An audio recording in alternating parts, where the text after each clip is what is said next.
Topic है वो chloroplast है। As you know previous class के अंदर हमने प्लास्टिड्स पढ़े थे and there are three main types of the plastids, जिसमें हमने ल्यूकोप्लास्ट भी पढ़ा था, क्रोमोप्लास्ट भी पढ़ा था। ल्यूकोप्लास्ट कलरलेस था, क्रोमोप्लास्ट डिफरेंट कलर्स जो शो करता है प्लांट्स के अंदर। लेकिन ये जो क्लोरोप्लास्ट है ये सबसे इम्पोर्टेंट है, और जो भी प्लांट के ग्रीन पार्ट्स होते हैं वहाँ पर ये क्लोरोप्लास्ट प्रेजेंट होता है। ये इम्पोर्टेंट जो है ऑर्गेनेली है, खास करके प्लांट सेल और एल्गल सेल्स के अंदर। डबल मेम्ब्रेन बाउंडेड है, जिस तरह से हमने माइटोकॉन्ड्रिया का पढ़ा था कि डबल मेम्ब्रेन बाउंडेड ऑर्गेनेली है।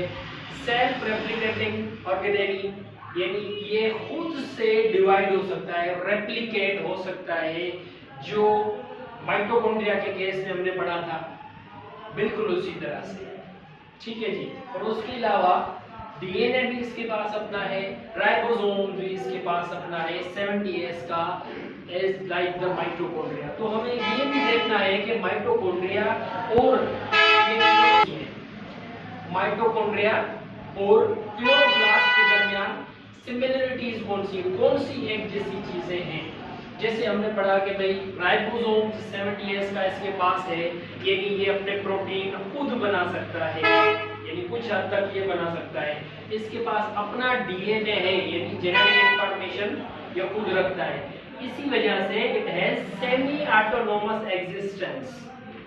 सेमी हम आपको कहते हैं, यानी इसको कुछ अख्तियारात दिए गए हैं, जैसे सेल के पास या सेल के न्यूक्लियस के पास होते हैं। ठीक है जी।